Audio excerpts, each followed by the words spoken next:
Welcome, everybody, to the Dumb Guys Do Racing podcast, a weekly podcast hosted by four drivers from the PDX Sim team.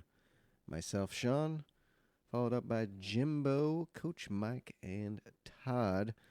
Join us every Monday as we drop a new episode of the Dumb Guys Do Racing podcast where we talk about sim racing, motorsports, and street cars, and just kind of chit-chatting and bullshitting along the way. So join us every Monday for a new episode of the Dumb Guys Do Racing podcast. We really appreciate it. And don't forget to subscribe. Thank you very much, and enjoy the show. Real quick, if you're a sim racer and you're looking for a new sim rig, check out the affiliate link down below for Extreme Sim Racing. I run an Extreme Sim Racing cockpit. It's well built. There's no flex. They got great customer service. They got all kinds of products. So check out the Extreme Sim Racing affiliate link. We'd really appreciate it. At the bottom, there's a support the show link. That'll take you to our PayPal account.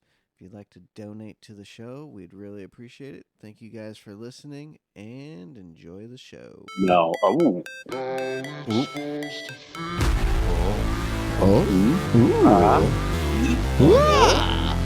We're back, everybody. Welcome back to episode. Hey, Todd, do you know which one it is? 44? 44. DGDR podcast with these boys. Cool. Or shit. Fuck, I fucked that up. Jimbo, Coach Mike, and Todd. There you go. I was on vacation and melted my brain in the heat. So I apologize for any It was a dry heat, though. It was a dry heat. 110 Hey, I dry hung out. heat. We hung in that shit. We said fuck it. And we partied in the pool in the lazy river, had some drinks in the lazy river, mainly water. Ooh. Okay, staying hydrated. So hot you couldn't even drink. You didn't even want to, because it was so fucking hot, dude. You just had to drink water. But it was good. It was a good time. Happy birthday to the wife. She's 40, and welcome to the club. Fuck yeah, yeah. Well, we got a special guest, guys, today with us. I'm here all the time. I don't know what you're talking about. Not you, Jimbo. Let them know who's here with us. You're always here. You're always special. we got Hawco with us. Ooh, big round of applause. Hawco on Twitch and YouTube. Hawco. Racing. If you don't know who Hawco is, you don't know racing. Yeah. You don't know. The man, the myth, the legend. The man who can start at the back, get to the front, and do it on purpose, not like us. You know, not do Mike or Jim where you crash and go to the back and then try to get back up to the front and end up 13th. You know. Yeah, Chris Hawco. Chris Hawco, welcome. How's it going, boys? Oh, good. That's good. It's good to have you. We had a big laugh last week with you posting the video with he who shall not be named on our channel, but boy, that is funny. That was a good. So one. I don't know. Chris has a new account with a new name. So Smite does. No, Chris does. Chris has a new account. He does, that he just created within the last 72 hours, Chris? I made it like last week. Oh, it's been that long now? Okay, all right. Maybe I just he has a new account. Maybe you want to tell him the name of your new account. It's Smy Hunter XD on Gran Turismo.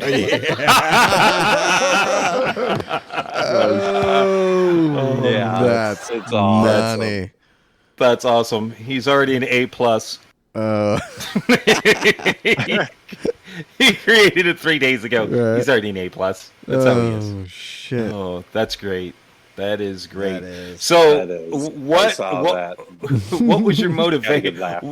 What was your true motivation behind just going balls out and going after him and posting a YouTube video like that? I don't know. There's certain guys on the game that just have a certain reputation, and they have built it up to the point where enough people dislike you and you become a problem. Well, then we just don't want to deal with you anymore. And, you know, every time I see them, I'm just like, hey, have fun. I'm gonna do what I'm gonna do. And yeah, just wait for him to quit the race, and then hope he's watching my stream so I can sit there and tell him how stupid he is for the way he acts and what he does, et cetera, et cetera. And yeah, because I know those guys watch me, and I know that they're sitting there and they're, you know, yeah, they want to get a reaction out of you and everybody else. And I've seen. Okay, so one thing I've seen is CTU and Smy, they see streamers and they know that you're on Twitch or you're on YouTube and you're a content creator, and they get some sick pleasure from just running into you or dive bombing you and just, you know what I mean, doing really incredible stuff. And it's like they want to be seen. They're like, hey, look at me, like, you know what I mean, I'm here. Yeah, it's like, okay, we get it, but like that's not how you do it. I mean, come on. You know, that's because they're psychopaths. Yeah, like I've seen in Monty's chat, and he like complains about me, and he's like, oh, Hawco's coming after me, yada yada yada, and he tries to get sympathy from Monty, but like then he raises Monty on Deep Forest and just completely dive bombs him into a tight left-hand corner as Monty's turning in, and I look at the camera and I see Monty at like 45, 55 degrees steering to the left. He looks in his mirror, sees a missile, and straightens out his wheel. And then like 3 corners later, Smy just understeers into a wall onto the main straightaway. And I'm just like, why do you do this? Like, it just doesn't make sense. Where you try to be like, oh yeah, well, I want to race for sport, and I want to, you know what I mean? No, it's called mommy and daddy didn't love you, and you need the attention. Yeah. That's what it is. Yeah, any attention, bad attention. Yeah, any attention is good attention when that happens. You know, when you get a person like that. It's like main character syndrome, where they think that they're the only one that matters and nobody else on the track matters. That too. They don't have that really mutual respect amongst everyone. And you know what I mean? To them, yes, everybody's just a pylon and you're just an obstacle in my way. Right? But instead of doing it in a way where it's competitive and yet fair, right? That's where you have really good, clean side-by-side racing where it's like 2 guys going head-to-head, neck and neck. Good. You know, that's what we like to see. That's the best racing ever. Exactly. It is the best racing ever. You know what I mean? It is. We love that. When it's done in a really, really sloppy way, because they lack the car control to actually do what is necessary, like it just ends up bad and people look bad. And then, you know, if you just continue to drive like that and continue to do dumb shit, like, you know, you have to draw a line somewhere. We can't just be like, oh, well, maybe it was an accident, yada, yada, yada. You know, like you do it enough times and you get into it with enough people and you just tell everybody, like, I don't care, whatever, fucking cry about it. Yep. It's like, all right, then, tell me to cry about it and I'll show you what happens. Like, yeah, we're the same way. Like, you know what I mean? I try to reason with people and I try to use words and like logic and explain stuff clearly to people. Like I'm explaining it to a 5-year-old, right? But when they sit there and they're just like, yeah, I don't care about all this logic and reason and like morals and like respect of racing and the community and yada yada yada. I don't care about all that. You know what I mean? You can just kiss my ass and I'm gonna do what the fuck I'm gonna do. I'm like, all right then. Well, don't be surprised when I put your ass into a fucking wall every time I see you. Just because. I'm like, well, that's the way it is, man. I don't know. I just don't care. Just like you. Like, you want to be like that? I don't fucking care. I don't have time for people like that. Like I do, but I don't. I'm gonna have enough time to take you out, mess with you, and get rid of you, and you know what I mean, eliminate the problem. But like, besides that, I'm not going to be like, oh, well, you're worth my time trying to help. Like, that is way, way gone. And I've tried to, you know what I mean? I've talked to those guys on PlayStation, and I've been like, hey, come on. Like, I don't want to have to do this, but if you don't want to get along with people and you want to be like this with people, like, it's not fair to anyone, and it's just wrong. And if the game won't do anything about it, I'm going to. And there's nothing you can fucking do or say about it. It's going to happen. And that's the way it is.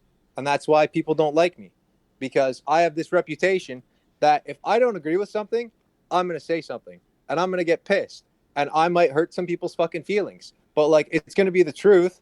And I stand by the way I am and what I say. And that's just, And you should. You're you. And that's my code. And we like it. We appreciate that.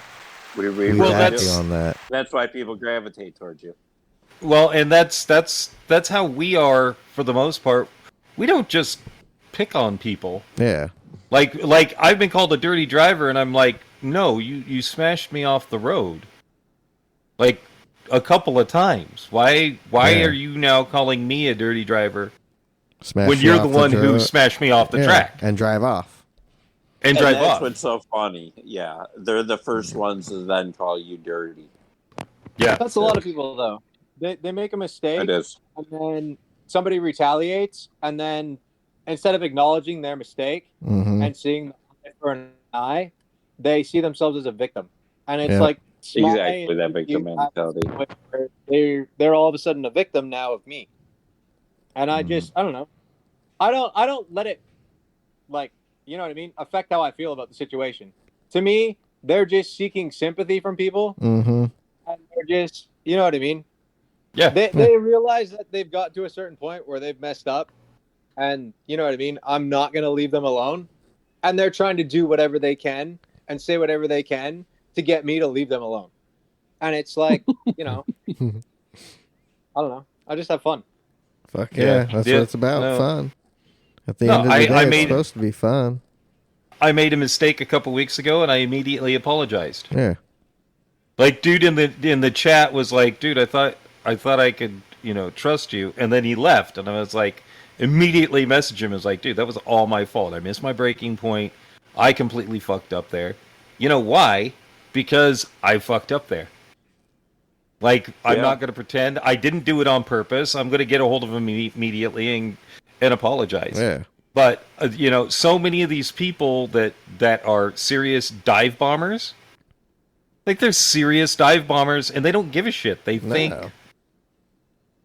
for some reason that, you get into a corner and you're, 3/4 of a second or a second back, and for some reason you think it's your corner. Like, and you just dive in, smash people out of the way, and man, it's because it doesn't have any consequences. Yeah, they're allowed to. That's so much of it. So Chris, how do they fix the penalty system? Like, how do they stop it? Like, the penalty system is always going to have a way of being abused, no matter which way you look at it. Like, there are ways to intentionally give people penalties. There are ways to run people off the track and not take a penalty. There's always going to be a way to drive dirty. And is there any way to fix that? It's through an automated system, not really. What I've thought of is the only way to fix it is to have kind of like what iRacing has with spectating and people being able to watch races. Okay.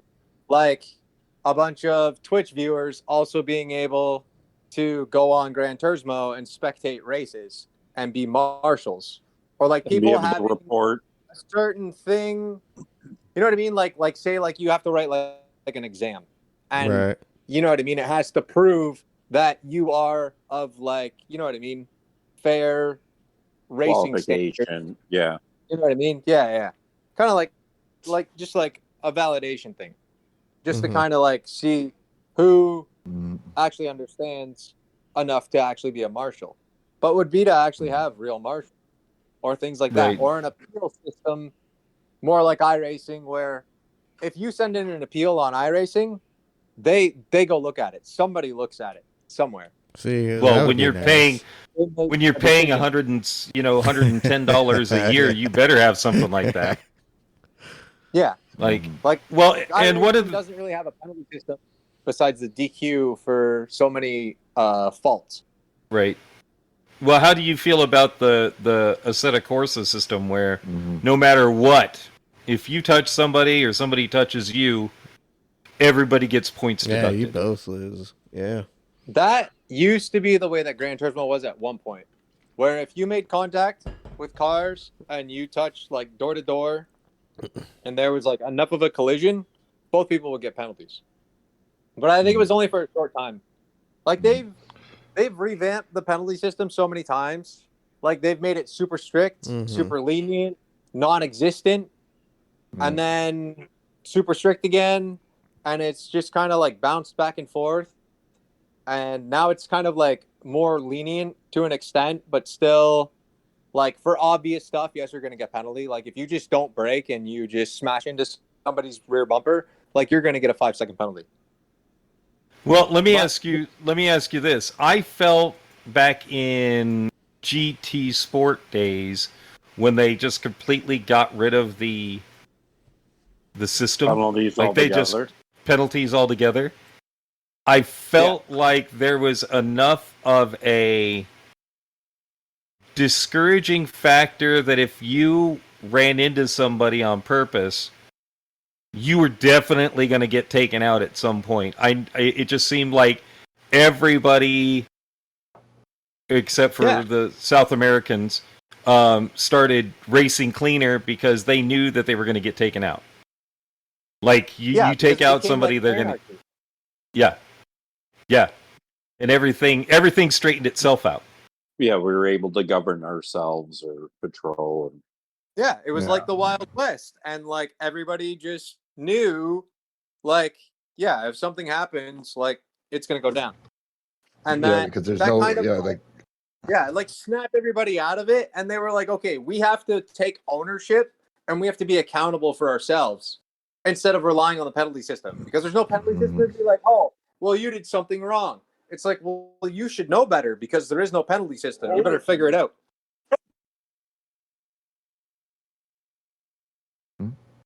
But what about, like B racers and lower lobbies? Like their cars are just ghosted the whole time.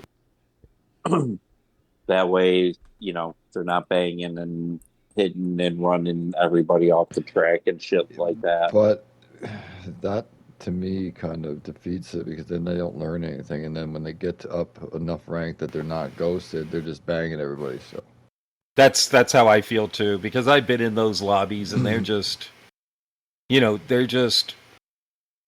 care. Well, they send it no matter what. They send it. We're sending it, and we've already.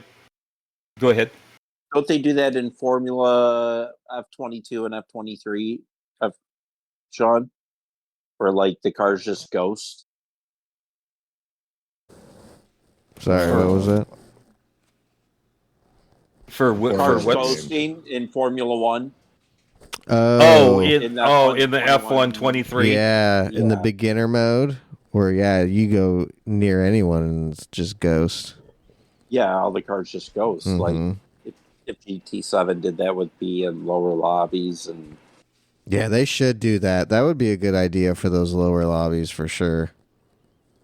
Well, they do to a point, but again, like Mike and I were saying, it doesn't teach you to. Yeah. But again, we still see the same exact out every fucking time, no matter what, expecting them to ghost out, and then when that shit doesn't happen, you're fucked. I still think that they should adapt the DSR as same as like Assetto Corsa, and make you earn your way online. Yeah. Like, that's a learn really to drive without contact and everything else, and to earn your way online. It's not just watch an etiquette video. Right. You got to do a shit ton of races to get your stats up to be able to get online, and you can lose them just like that.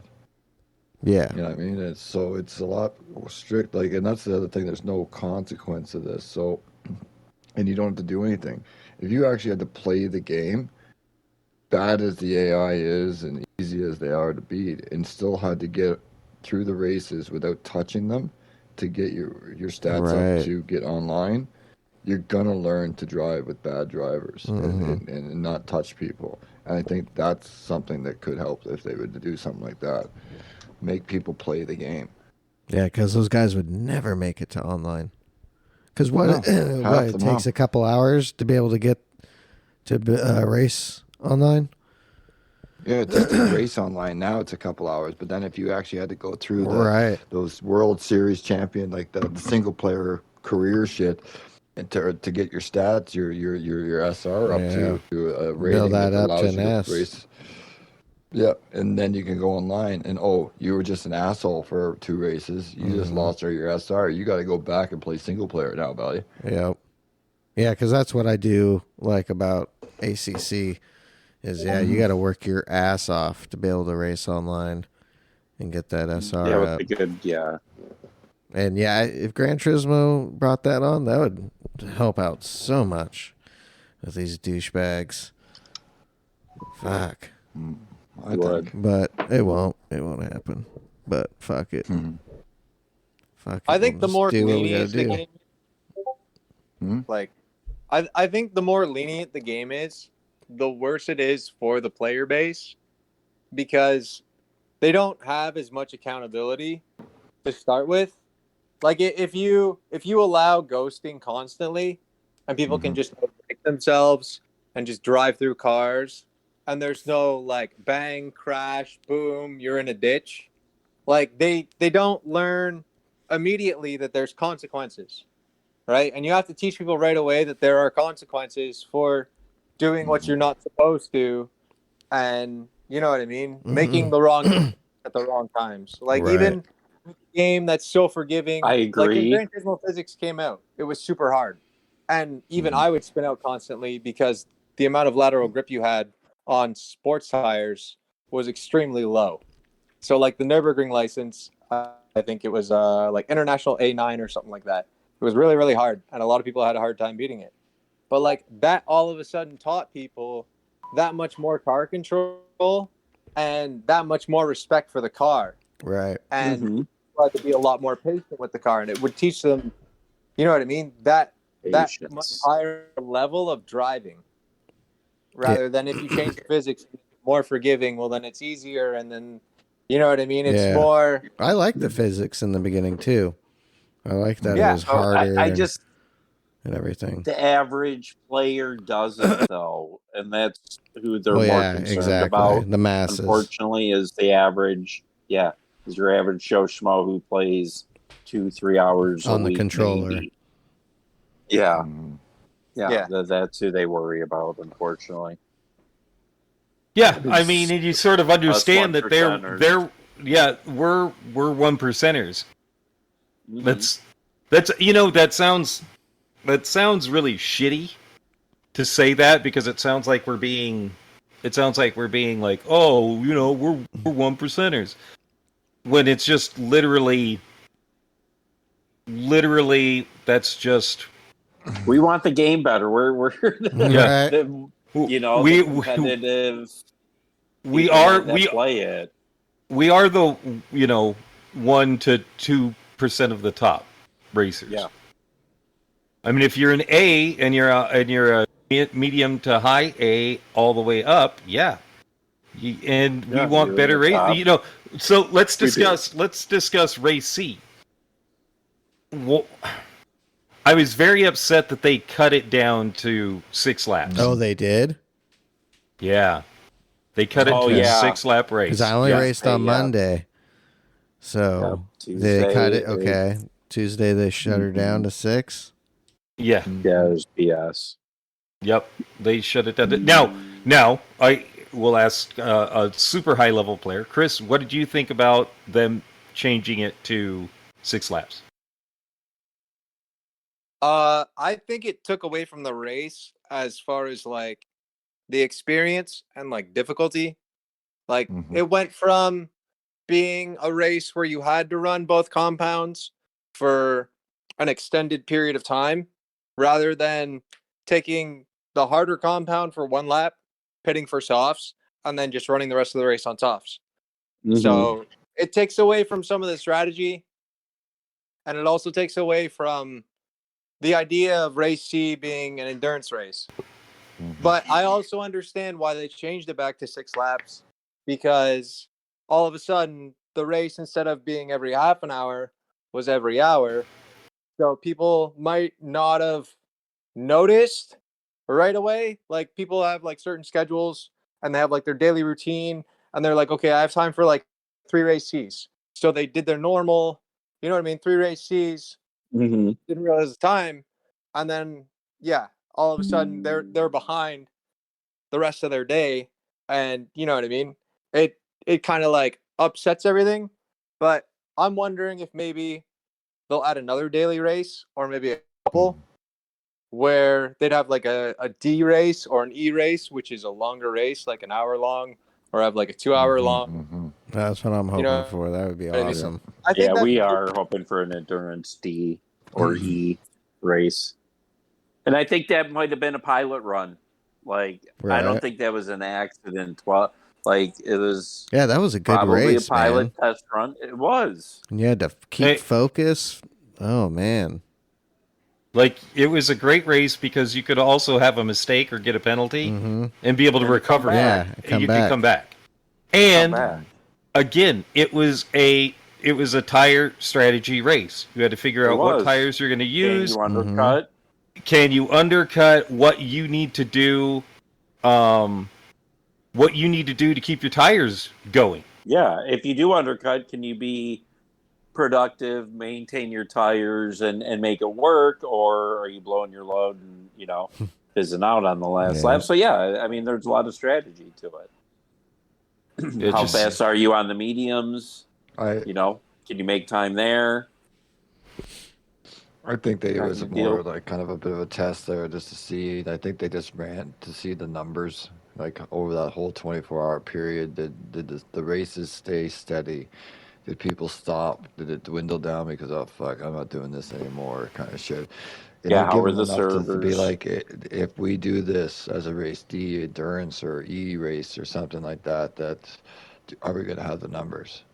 And I think they would, because there's a lot of people who didn't only have to set it. Like, that's the other thing. They should only set it to every hour. Every hour, exactly. Hour. Top of the hour. Because it top of the hour. That also split the lobbies down quite a lot. Whether you're in the top of the hour group or the bottom of the hour group, kind of thing, and it all depends on what you got into. So, and people are like, "Oh, well, then you can still, if you have a bad race, you can quit and start the next." Well, why would you quit? It's just going to destroy your rating and everything else. Like, that's the other. When people say that, it gives you time to quit to get to the next one. Well, why would you quit? Like, that just hurts you. Yeah. Make them between 40 and 45 minutes, so you can get like a 15-minute cool down between, the startup, do whatever you have to do, and then you just jump back into it. And I think those races would do really well. Yeah, I think you would end up with a lot of your top tier racers in them. You wouldn't end up with a lot of the B and C racers in them. And I think that could be an issue right there. Again, the majority of racers are B and C racers. They're not us. So I think that could be an issue where they're just like, oh well, we're not going to have that race for them. Or the question is, or it's a little bit shorter. Can you like the World Series? Yeah, can you have it to where your tier? There are 2 tiers of racing. If you're an A and above, you get to race the big race. If you're below an A, if you're a B and lower, you get the 6-lap race. Is that even possible? I don't know. I don't. I have no clue about that. But I mean, that was frustrating. That was really, really frustrating because I was like, sweet, this is the race that I want to race.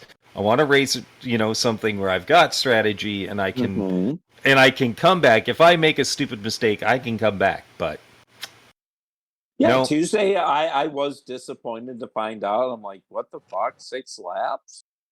Like, yeah, I was disappointed. I enjoyed Monday.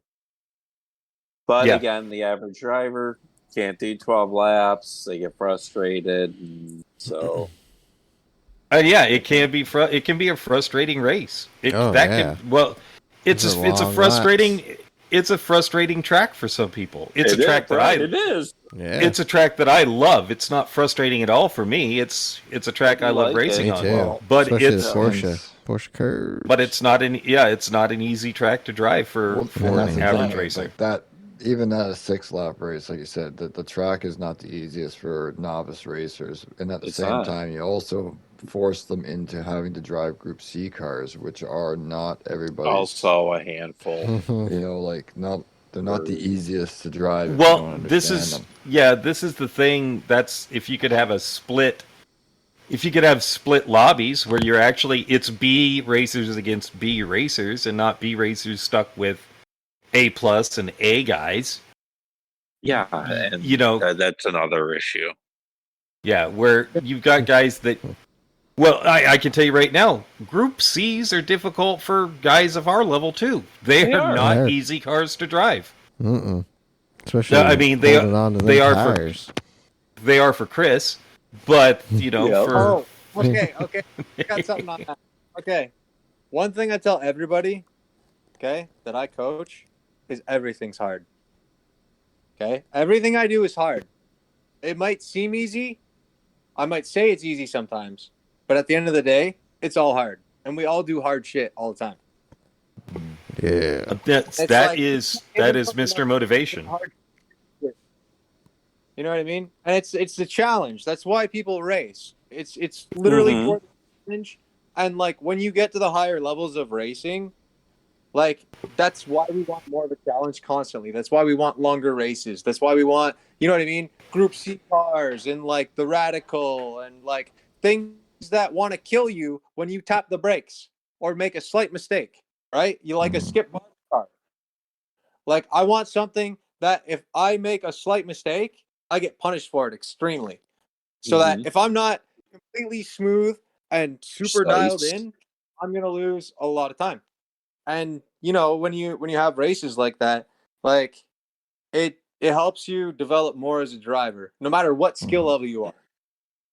That's true. I mean, one of my favorite races from a couple years ago was the Red Bull Junior at Big Willow.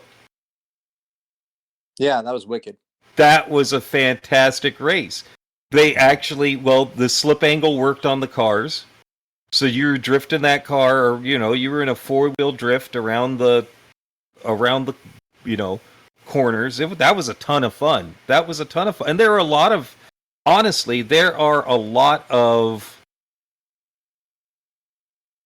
weird combinations that they've had that have been some of the most enjoyable combinations.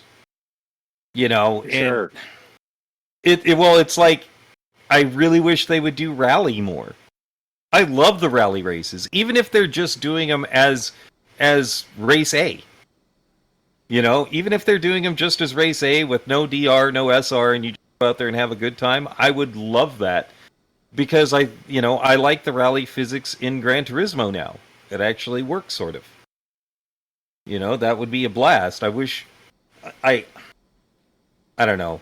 After they did minivans at Monza, I really was disappointed. God. Fuck that. Well, they technically are getting better this week, though. Wait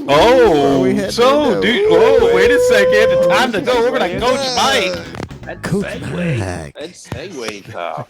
That was a good segue. Try. Go on. It worked. Yeah, so apparently this week, though, sending us to Grand Valley South, the abbreviated track in the Group 4 4-wheel drive. Group 4 4-wheel drives at the South, and that's going to be which race? A. Race A, everybody. Okay. Hard tires. Okay. And then B this week is going to be Group 3 cars at Daytona Road Course. Ooh. Like it. Okay, so it's going to be... hard tires again. Okay. Yay. Fucking retards. Oh, my I said, gosh. we're going to stop right there. Like, let's just stop on Daily B. What do you think of that at Daily B? Since it's generally always a sprint race, do you not think they should be giving us like medium and soft tires in a sprint race? I think the mediums and softs work better in sprint races. Mm-hmm. Yeah. But I understand the reason for hards. It's to make it so it's a little bit harder to drive, right? There's more opportunities for mistakes. You're not going to have as much grip, so you're going to have a little bit closer racing, especially on that track. Yeah, like sure. if you're on softs, people aren't really going to miss an apex. It's kind of hard to understeer through the chicane. But if you're on hards and you carry a little bit too much speed, well, the margin for error is a lot finer. And I think that's why they get us to race on hards a lot of the time. Well, that's why I wish, mediums are not as forgiving. That's, I actually, what's funny is I think I like the softs and I like hards better than I like the mediums. I think the medium tire modelings are awful. I think the medium tires are a bad tire. I like the hards. I like the softs. Yeah. They're predictable. The mediums don't feel that predictable to me. That's sort of how I feel. So, I just don't. I mean, I understand Chris, I understand that's what they're doing. I just don't agree with it. I want a sprint race to be fun too, and not be. Yeah, I think they should increase the tire wear at least too. Yeah. For race B and make so that there's more tire wear and people get to experience more than just like, their tires warming up and have like 10%. 1-1. Well, and that's the other thing too, is because they've entered into that adding to like daily A and B as both one fuel and tire. It takes sometimes half the sprint race to get your tires even warm and gripping up. So the race is like that's the worst part of it. Like I understand it's more difficult and add some challenge to it, but at least give it a higher multiplier so the tires come to life quicker. Something. Yeah. How many laps? How many laps around Daytona? 4 or 5. 4 or 5, I think it is. I hope it's 5. At least 5. I got not 6. The 100% specific on laps yet. So okay. So what's race C? Hold on! Don't say anything. Hold on! Don't say anything yet. I need to get out the loser trombone really fast. Yep, I'm telling everybody I'm pulling out the loser trombone. All right, and I'm ready. All right, so we're going to Road Atlanta. Okay, all right. And we'll be driving the fucking Radicals. Oh, what? What? That's what I say to that. I think that's gonna be a blast. In VR. Hold on. No, hold on. Oh, hold on. What tires? Sports hard. Again, room for more air. How many laps? It may be like 8 to 10. Mazda Roadster. It could be. That. You know what? Side banging and rubbing. And good race. It could be. All right, I take back the loser horn. I'm going to give it. Well, the only problem I have. I think it could be fun. It could be. It very well could be, but it is for a lot of people going to be a very, very difficult car to hold on to. It oversteers very easily as compared to like the Mazda. The Mazda is very easy to drive compared to the Radical. So that's true. That's true. It could be a lot of carnage in that race, or it could be a Mazda race kind of thing. You don't know. Well, how many? Okay, here's a good one. How many of the top racers are just going to stick to B because they don't want to ruin their. Yeah, they don't want to ruin their. I don't think just Daytona dominates. Anytime there's a Daytona race, I love Daytona. It tends to dominate. It's the race to be at. Yeah. I do think Race C will be fun, and we have somebody who made a track guide on Race C. So, Chris already nice knows about the track and the layout and what to expect.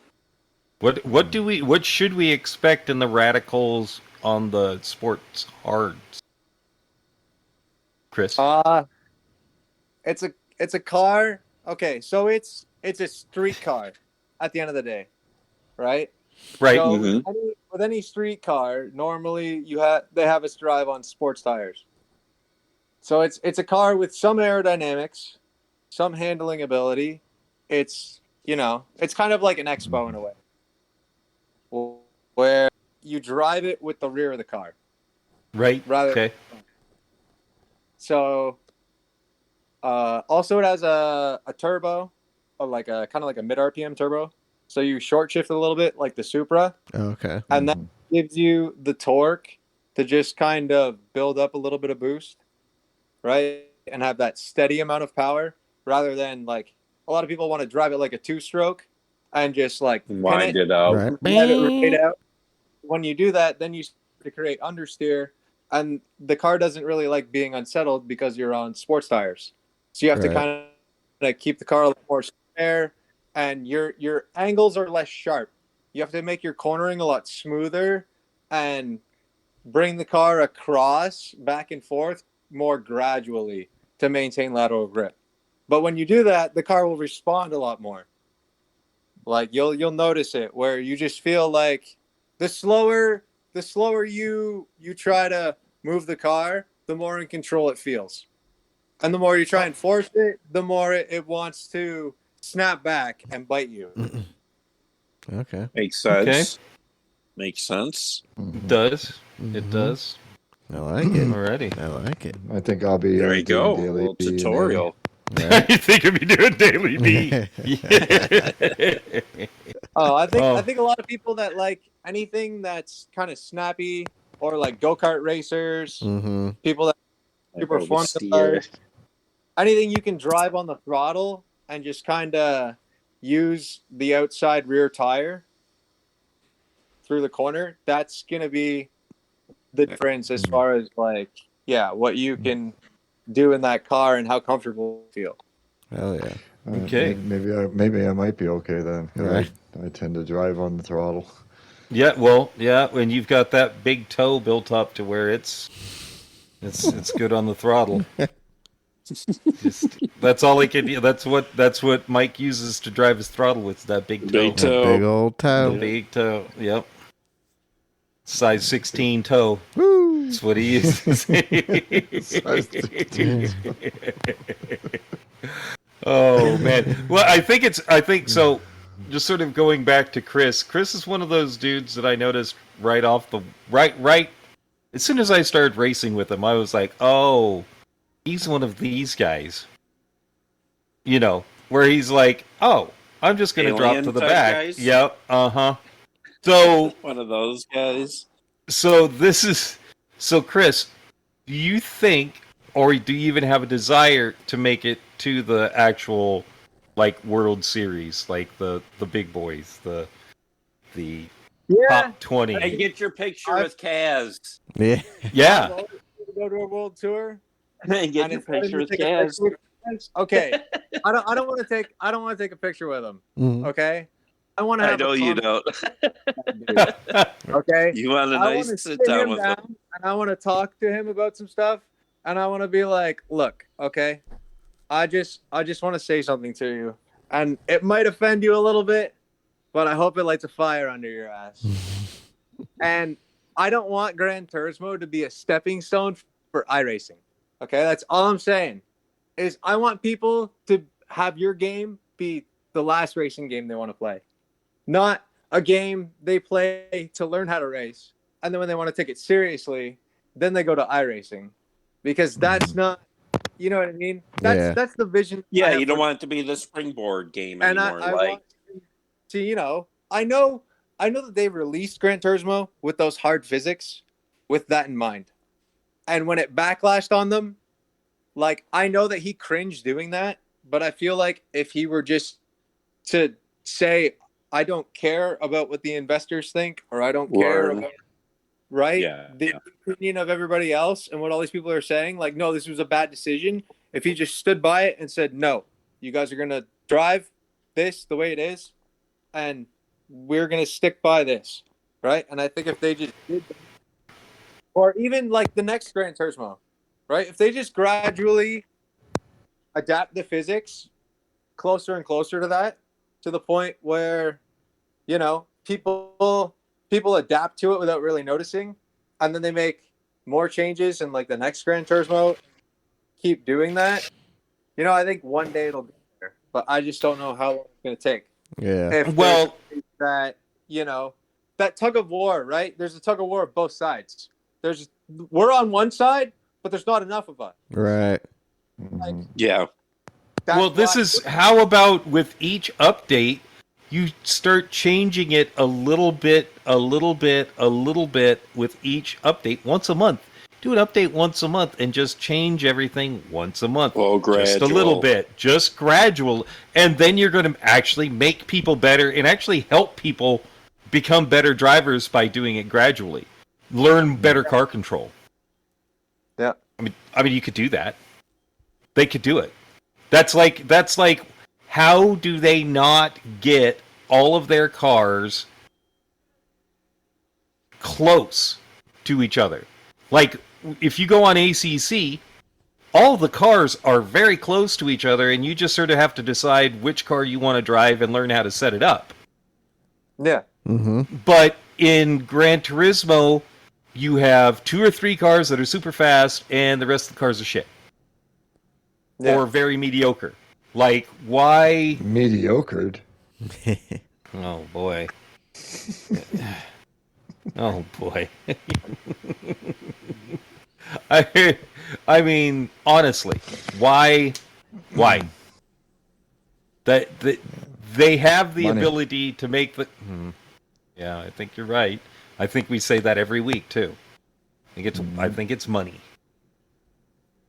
You've got 3 companies that have dumped a lot of money into Gran Turismo, so consequently their cars are the fastest, and who gives a shit about anybody else's?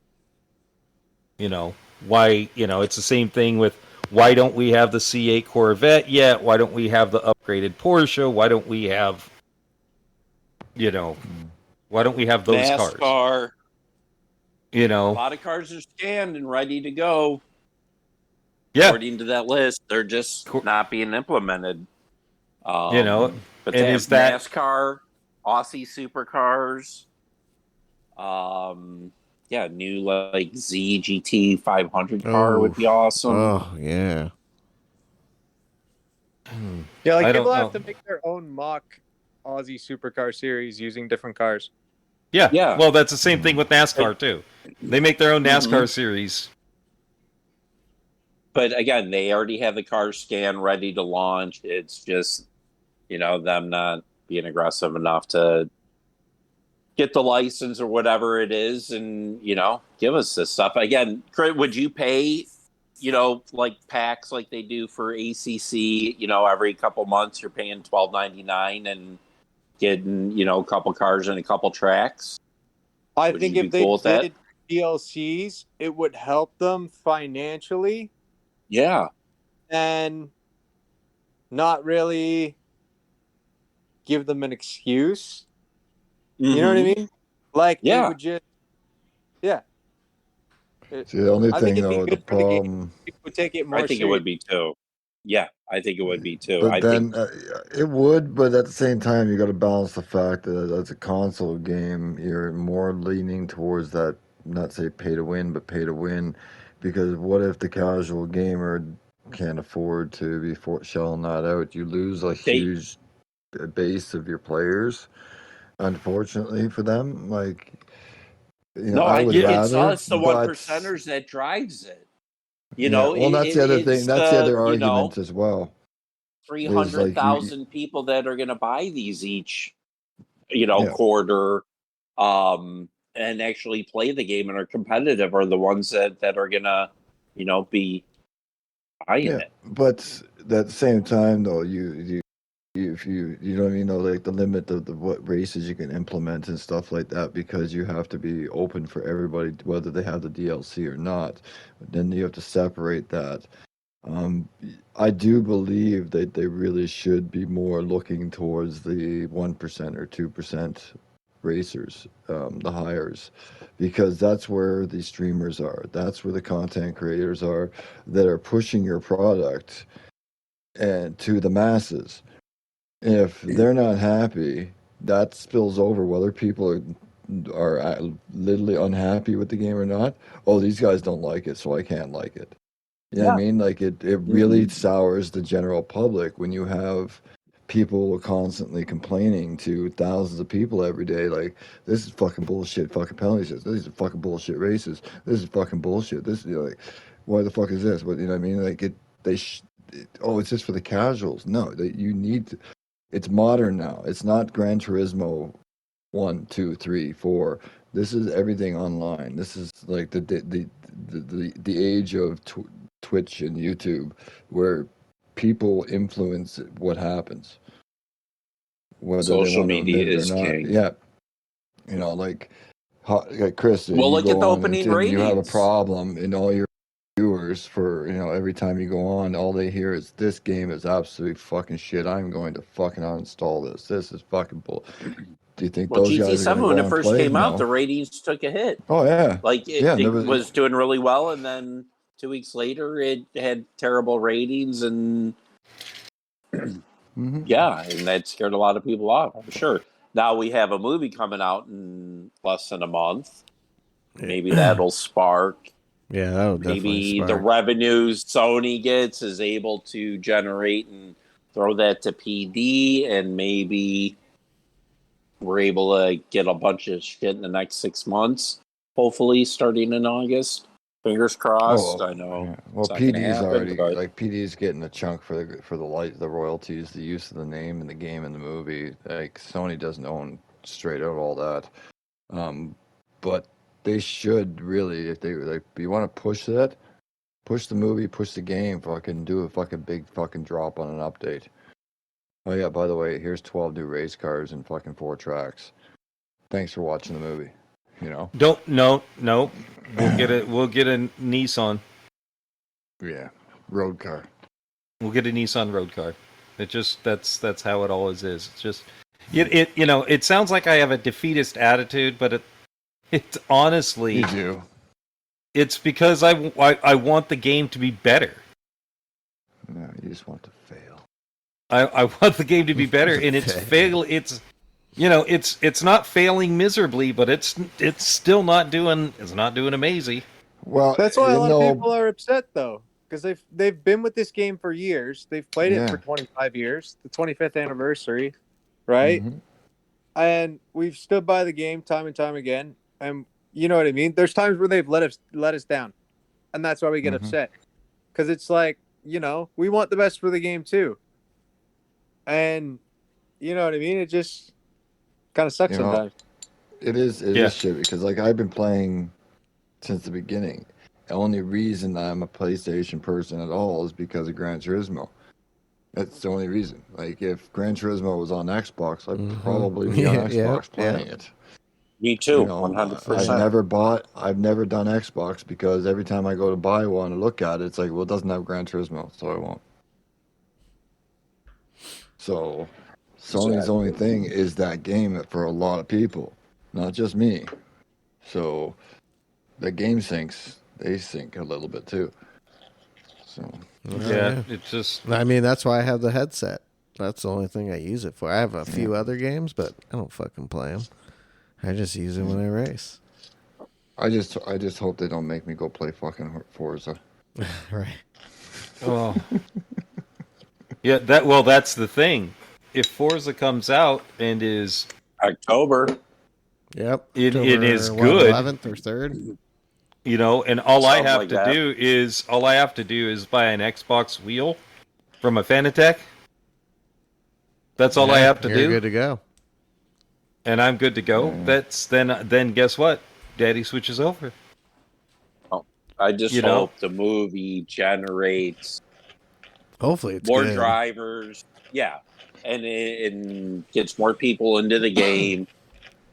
There's a surge of GT7 mania, Right. and people wanting to play it, and which creates more money, and where they're able now to supply us with more cars and more tracks. Could be. I mean, if they had NASCAR, goddamn, that would bring over a lot of people. Rednecks. It would. Don't call I don't them. care. Don't call them. Don't call them people. Don't call them people. Their money is Stop good. calling them people. But if we can get, whatever. Todd 50, just wants to be 60,000 racing with his brethren.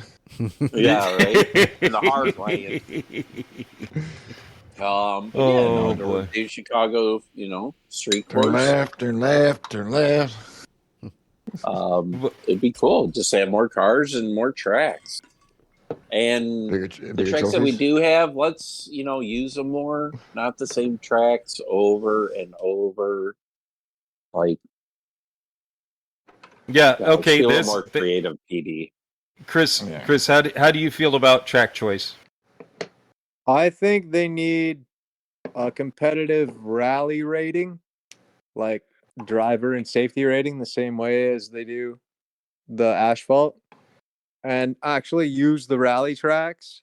And you know what I mean? Just mess around, make a couple more dirt tracks, throw them in, add some more stuff in like that, and then have a rally world tour where you get guys like the top rally drivers on the game, and you show a totally different side of Gran Turismo that will then attract people. So imagine you seeing 16 rally cars around Fisherman's Ranch, door to door, flying off jumps, like, you know what I mean? Yeah. And them not making Proper contact. racing.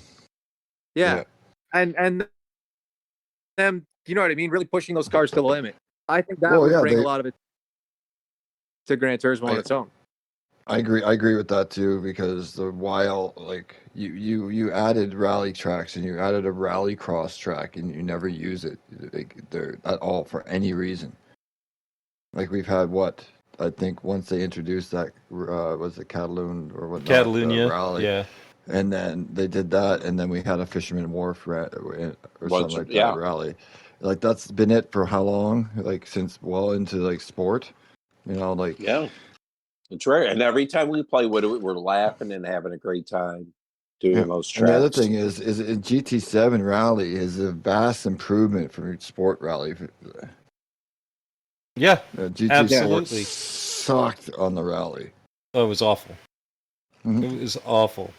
Yeah, it's one of those things where we already have, what did we figure? 30 some odd tracks. Mm-hmm.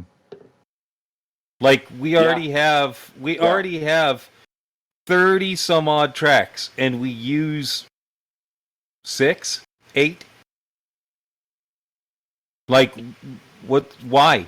Why aren't we using I don't like the Tokyo Expressway tracks, but why aren't we using Tokyo Expressway?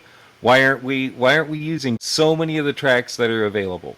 Why don't they do it? St. Croix. Dude, St. Croix would be great. I love St. Croix. Like, it's a difficult track, and I love it to death. And just lack of imagination. So here you go. Their race strategist should get fired. Well, again, let's just... Dude, Chris, say that again. Oh, I said I think they need to do more one-make races. I agree. And have absolutely. Yep, absolutely. Different race cars that we wouldn't normally drive. Like things that aren't really competitive. Pagani R or something. Like they aren't competitive on their own if you put them against like other cars. But when you drive it itself, it's its own experience. Right. You know what I mean? Or kind of like the Radical this week or whatnot when they do it like that, like the weird one-off races like that, like I don't The Mazda Roadsters.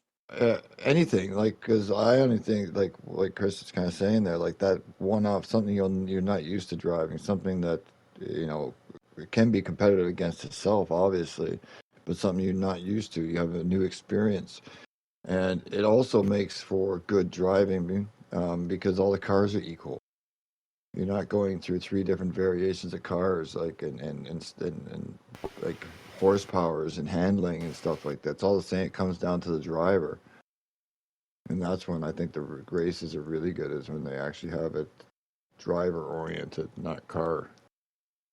Well, the honest thing is they know that a lot of the races are going to be a 1 or 2 make race. They already know that. Like, what's going to be the car? What's going to be the car at Daytona?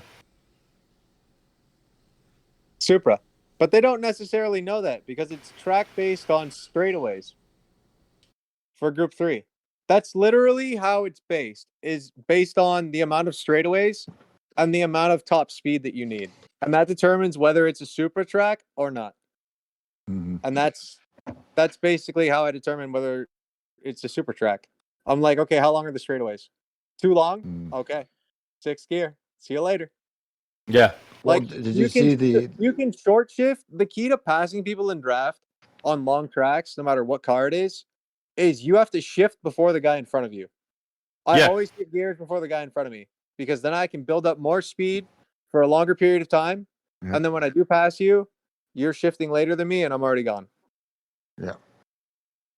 Like I was just thinking, like the Toyota, like it's just ridiculous for whatever reason, because Toyota's not even that great of a manufacturer in racing for real life. But look at the new Toyota Cup race coming out. It's Group 3 cars, I think, at Grand Valley or something. But you get to use like the Toyota or the fucking BRZ or something like that. It's just like, okay, well, anybody that doesn't take the Supra is not even going to have a chance in this race. Yeah. Because it's like the slowest cars in Group 3 against the Supra. It's like, Supra, please? Even though I don't mind, say, driving it, but I hate fucking having to drive it to be competitive. Like, bring it back a bit. Dial it back a bit. You know, make it so that you can stand a chance against it with something else. Well, okay, so please, it's the Toyota Cup. Why are you racing with Mazdas and Supras? Yeah. That's what I understand either. Like it's cars that won't really stand a chance. Well, it's not only that, but it's the Toyota Cup.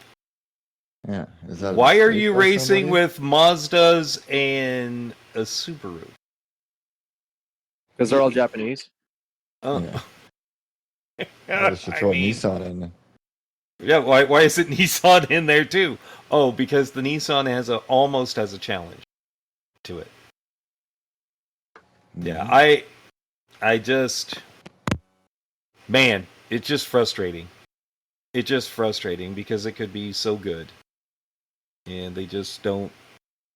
Well, like Todd pointed out at the grand finale last year, look at the development team and the people that are making the decisions, and that'll tell you why a lot of races suck ass.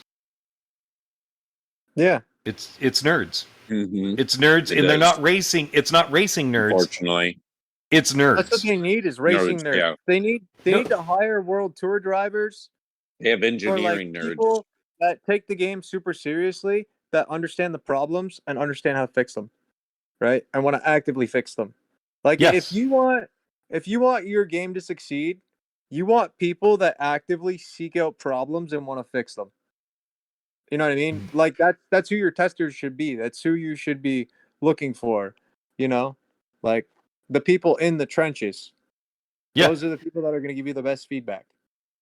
Yeah, but then that, then they it's almost like this weird thing where PD doesn't want to listen to its fan base. It's almost like they're actively trying to avoid listening to their fan base. Yeah. I don't understand why, but they do. They just seem to, everybody's like, sweet, this race is great. And you never see that race again. It's just, again, it's frustrating because I love the game, and right now it is not what it should be. Yeah. Not even close to what it should be. Yeah. There's a lot of room for improvement. It's all dependent on whether they, A lot of potential. you know what I mean, use it. And yeah, it would be great. I know there are people that are like, oh, we're probably going to see a race D here pretty soon. I don't believe that. Everybody wants a race D, but it's probably not ever going to happen. I hope so. I hope you're wrong. I hope I'm wrong too. It's like there's a funny there's a funny story that I used to tell about my mom, and for some reason, if we ever said we really liked a certain dinner, you'd never see it again. Yeah. Like my mom made this chicken dish one time and it was gone. And everybody was like, that was great. Never again. Never saw it again. It feels like it's that way with Gran Turismo. We're like, man, that's awesome. We need to do that again. And it'll never happen. It'll never happen. The Red Bull Junior will never be at Big Willow again. We'll never see the Roadster at Road Atlanta again. And again, this week, if the Radical is amazing and it's a great race, we'll never see it again. Again. Like, that's like, it's like the Group C cars at Le Mans. Number one, that should have just been a Group C race. You shouldn't have had any other cars except the Group C cars. It just, exactly. The hybrids just didn't work. Just didn't work. Yeah, and if you got close to them in the wrong spot, they just kill you because they didn't give a shit. Well, yeah, then you had drivers like Motion Blur who decided that since he was driving a car that was good through the Porsche curves, he would just push you off track. That's frustrating. That's super frustrating to have that happen. Because he doesn't, he doesn't give a shit. He'll just push past you because I'm faster in the corners. So, again, I just wish they would... I wish they would be smarter about things. And they're not. They're just not. Just, again, it's what happens when you have nerds. And not racing nerds, just nerds. So, I don't know what else to say. Hey, how about that Formula One race this week? Or should I say, how about qualifying and then the 30 second? Hamilton finally qualifying first, and then having an awful swallowed. Swallowed. Bad Oh my god, boy! And I mean, Max only won by what, 30 seconds this week? 33, but who's counting? Hey, but you know what? Lando got him back. Did you see that? Lando got him back. He smashed his trophy. His trophy, that's right. Oh, that's hilarious. Yeah. Yes, he did on accident. Yeah. Oh my gosh. He smashed the trophy, and as he sprayed the champagne, you could see a mouth. Oh, fuck. Oh, shit. But Max just started laughing. Oh, yeah. Max was laughing about it. I have plenty of these fucking trophies, and I'll probably win, If you've listened to or read the Jensen Button book, those trophies don't belong to you unless you put it in the contract. Oh yeah, that's right. Those trophies belong to the manufacturer. Yep. Yep. So that's even funnier. Max is like, "Oh well, okay, yeah, go ahead, take it." Fucking yeah. It's good to see McLaren back up there again, though. Dude, McLaren is looking really good. And what about? I mean, honestly, I didn't. How did McLaren get 9 seconds in front of Mercedes in one lap? Yeah. What happened there? That was really weird. Like, and I know Hamilton was like, he's like, how are they 9 seconds in front of us? How did that happen? Yeah, I think the McLaren is fast now. Yeah, I think they did that upgrade, and it's super fast. Man. Yeah, because even after the post qualifying interviews there, Lewis was saying, he goes, I couldn't believe it. It was just like come out of the corner, and the fucking McLaren just took off like a fucking rocket. Yeah, they were flying. Like two out podiums, of the corners, that thing is fucking back. fast. No, it's super fast. And the rookie I did watch. Too.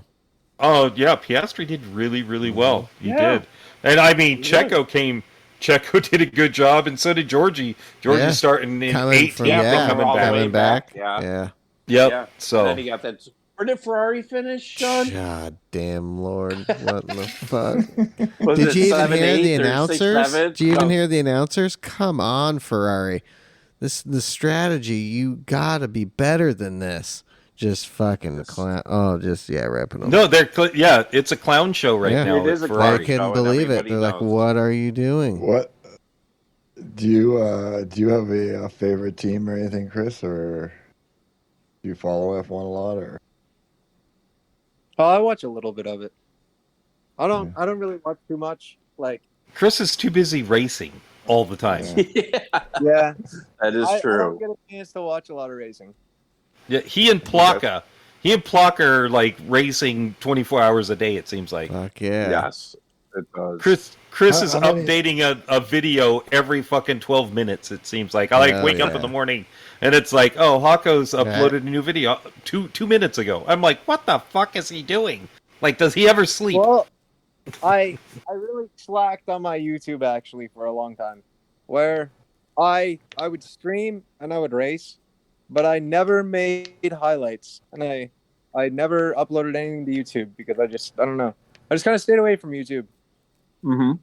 But recently, I've actually started, actually doing stuff like that, making highlights, like just different things, lap guides.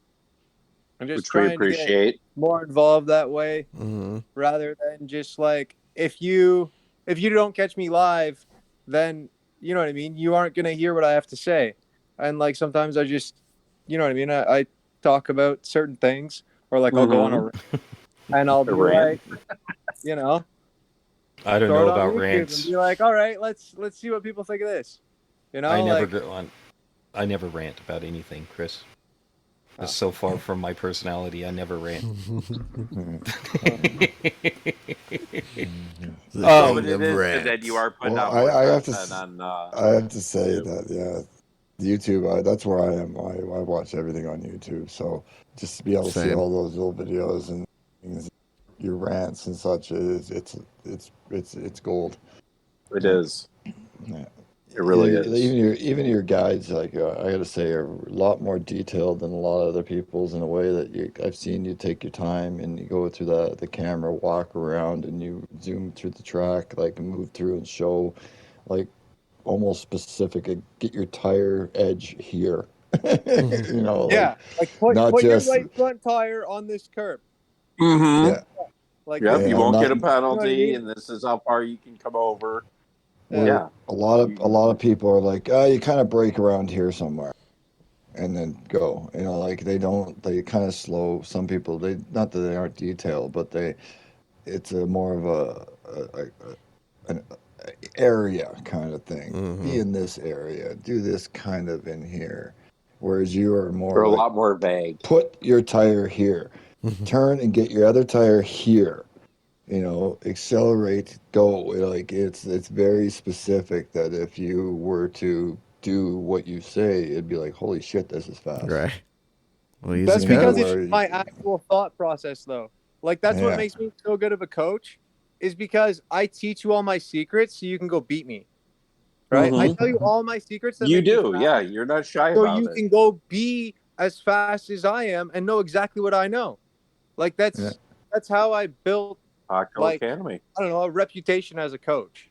It's like I try to share as much valuable information about driving as I can constantly, so that people just pick it up and they just eat it. Right? Like, do you have a student or somebody that you're really proud of that went from whatever rating, C, let's just say, and now they're an A plus, or like somebody really took to your tutelage? Artemis. Do you guys know Distinct Artemis? Yeah. Yeah. She was Okay. like a D driver on like GT Sport, I think. And I think it was GT Sport, and a GT Sport, something like that. And I just like randomly stumbled upon her stream, saw her going around Sardinia in the Supra, just like started talking to her, like helping her out, giving her tips and stuff like that. And I started like coaching her on a regular basis for like a few months. Okay. She posts a lot of videos. Yeah. She got a lot better, like worked really hard. Okay. You know what I mean? And I just just spent a lot of time with her and just like taught her everything I knew. Nice. Oh yeah. Yeah. She just well, she went to school, and she was like working on cars and stuff at school, and she was like looking at driving like an actual race car around Laguna Seca. Oh. So I'm like, if you're gonna drive that thing, if you get hurt, like, that's gonna suck. So you know what I mean? I was really hard on her. Like, I'm not gonna lie. Like, I was really, really hard on her, and I drilled her all the time, just like I would, like, I don't know, anybody else, yeah, right? Mm-hmm.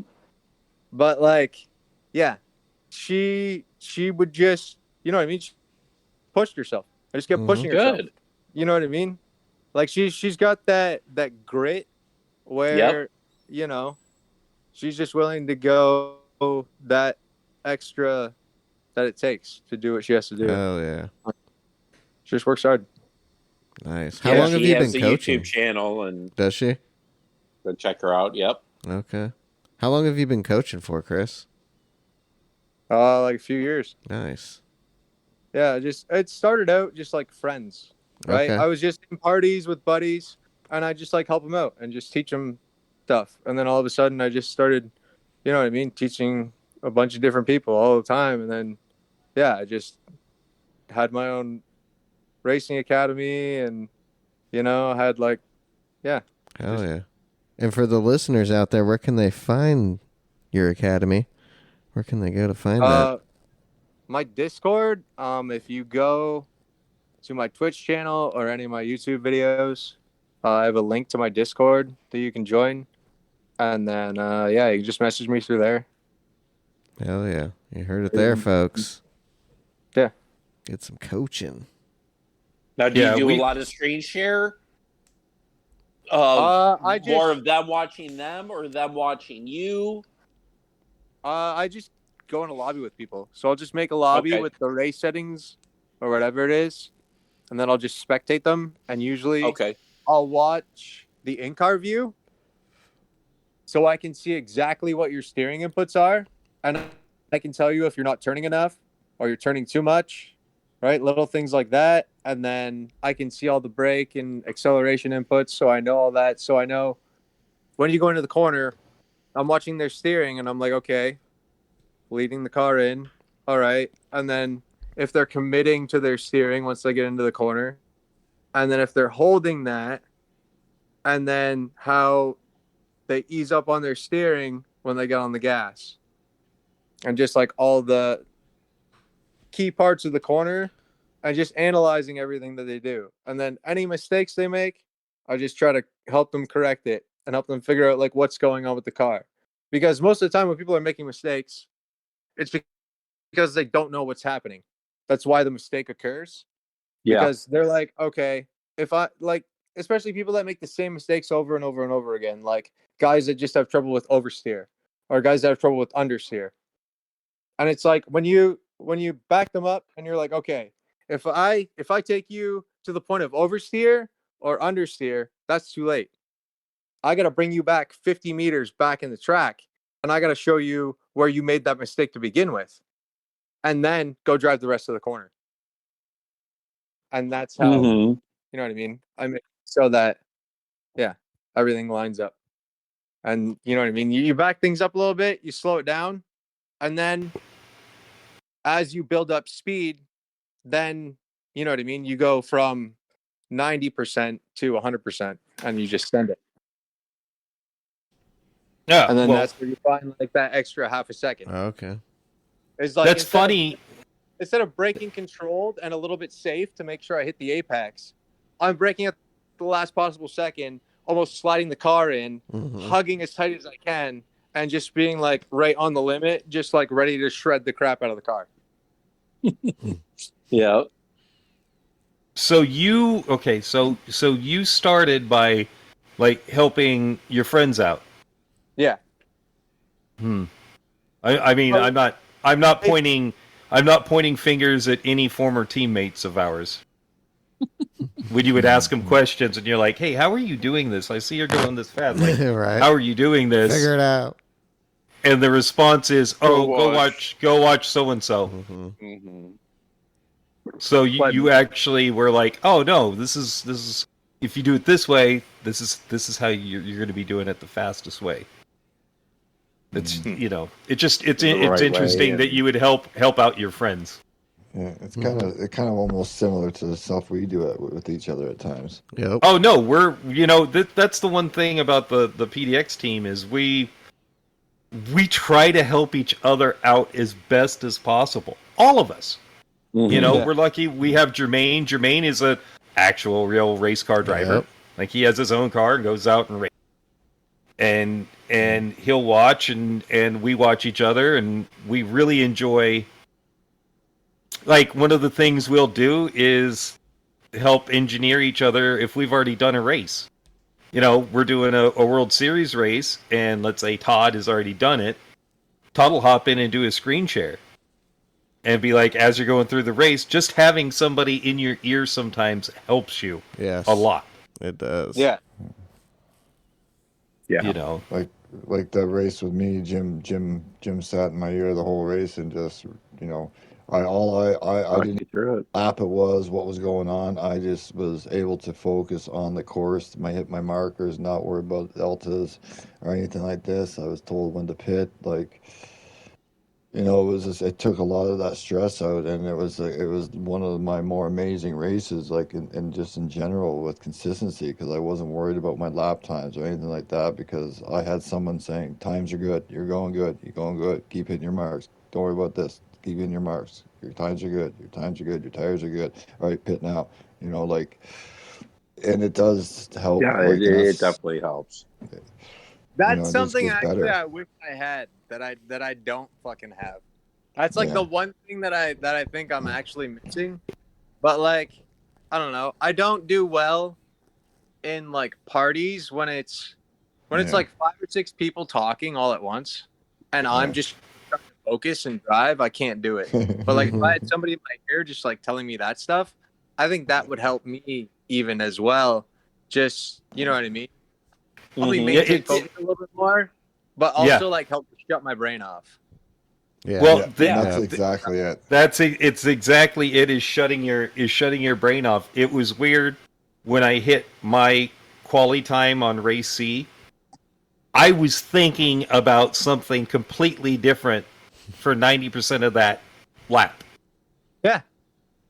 Like my brain disconnected from my racing, and physically, my body was going through the lap, but I'm like, tomorrow I need to pick up salad fixings for dinner, and I've got to get that done at work, and then it's like, oh shit, here come the Porsche curves. Going through your grocery list around start, you're cane, broccoli, you know what I mean? Yeah.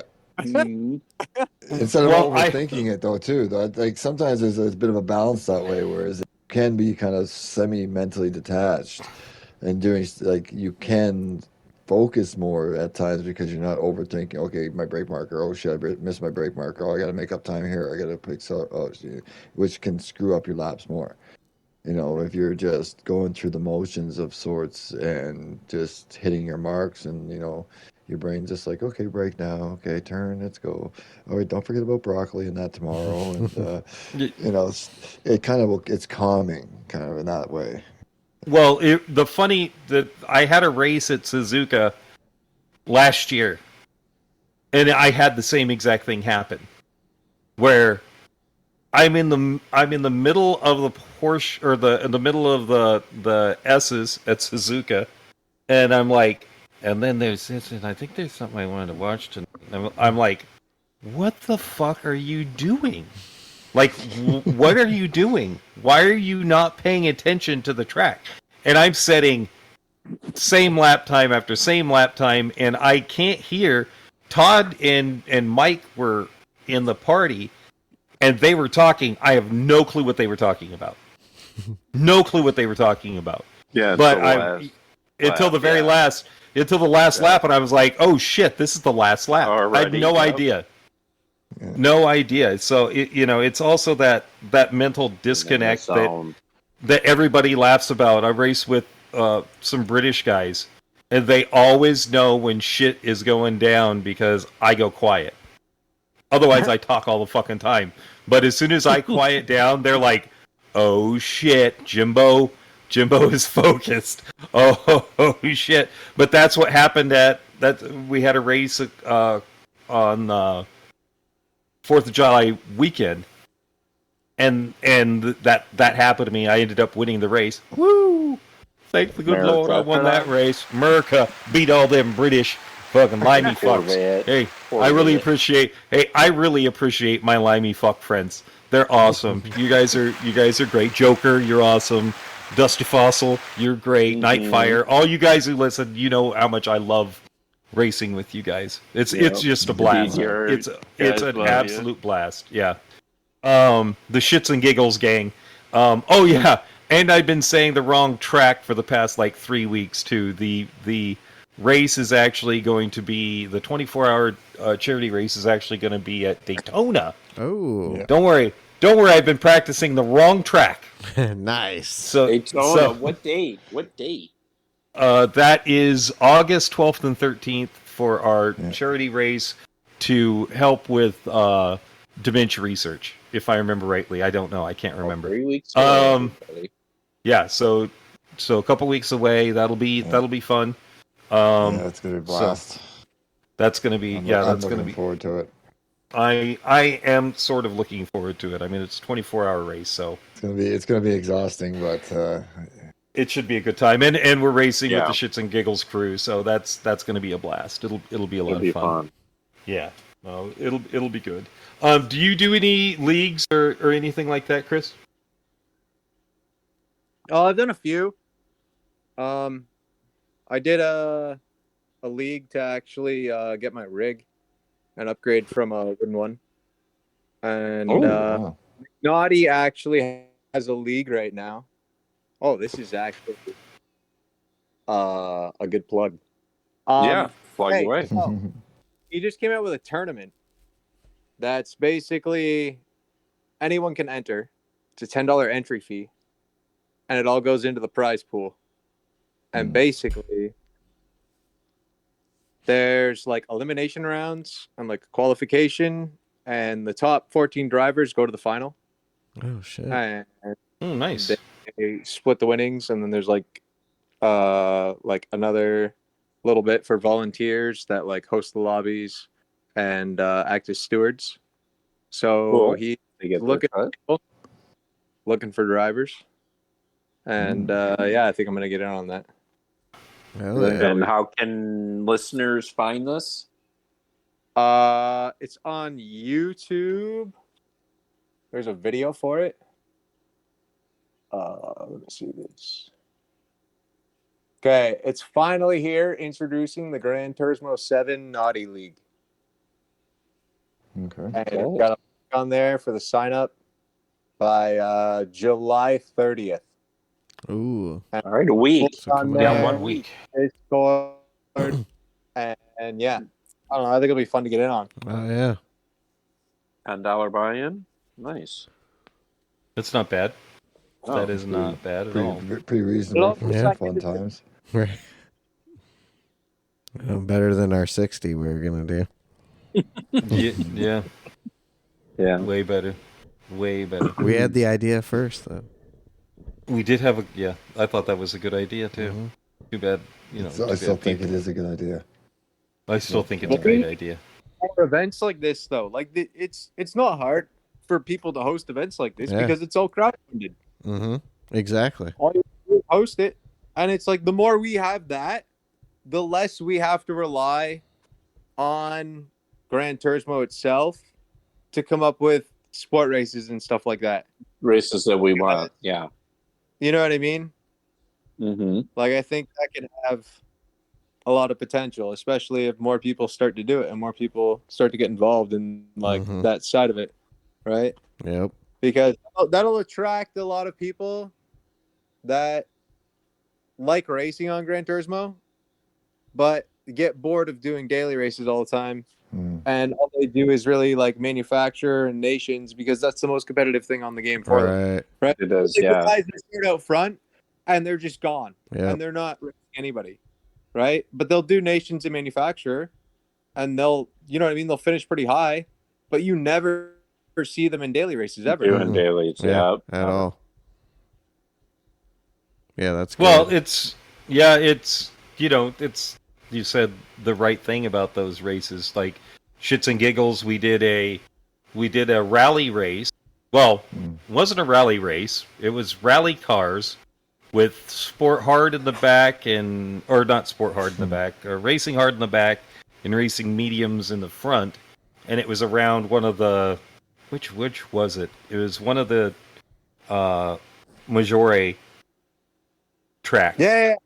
And it was a blast. Group B's stops around that track are wicked. We had that for a daily race the one week. It's a blast. It's a lot of fun, but you got to go into leagues to get really, really fun races too. Honestly, like that's because you can also sort of trust people. Sort of. There are some leagues where there are some leagues you can't trust people in. They'll just smash you off or stab you in the back. But you know, but there's also the potential for way better marshalling. Yep. Like we don't have to rely as much on the penalty system. Yep. Right. We can rely more on, you know what I mean, replays and marshal. Yes. You know, it's a lot easier to. Well, as long as they don't change the rules. Yeah. Well, let me ask you. Okay, here's a good question. So, if there is a rule that hasn't been made until after, let's say you break a rule that has never been made, should you be penalized for it? No. Oh, okay. That's all you need to say. We don't need to say anything more than that. No. Meter, though. You know. Like, what's that? Okay. So let's say that's the case. I'm still gonna do some questionable shit. Well, let's say the rule wasn't made, and then they made the rule, and then they penalized you for it. Yeah, but how questionable is the shit you did? I don't know. How questionable was it, Mike? I don't think it was questionable at all. It was pretty stupidly lax. Like it shouldn't be a big deal, but kind of, sort of. I don't know. Well, we'll explain it quickly. Yeah. In a start formation lap, Jim and I both in the very back of the grid. I'm being in very last place. Come out the last corner, trailing the pack. Oh, you guys did a fucking day under. See you the fuck later, boys. Yeah, basically, and took half the pack by the time we got to the first corner. There's nothing wrong with that. Get the fuck out of the way. Yeah, and so we got nice run. And know that style. And then we got, what do we get, like a 5 or 10 second penalty after they said there was no rule. After they said there's no rule about it, they made the rule and then penalized for it. Penalized them. Yeah. So, and screwed us out of, we actually, I think we won the championship. Yeah, we still won we still first and second in the championship, but. And then I got banned. and then we got banned. We got banned from the championship. That's the whole reason. I mean, at least it was fun. At least you guys, that's what matters. Oh, yeah, we had a blast beating us. The whole purpose near the halfway through the season of it was just like, we're gonna fucking kill these guys. Yeah, they didn't like us. Not like us. Yeah. They did not like us. They would, it's and what they don't realize is I had a mole in the stewards. who was telling me exactly what was going on. Yeah. Wow. And then at the end of the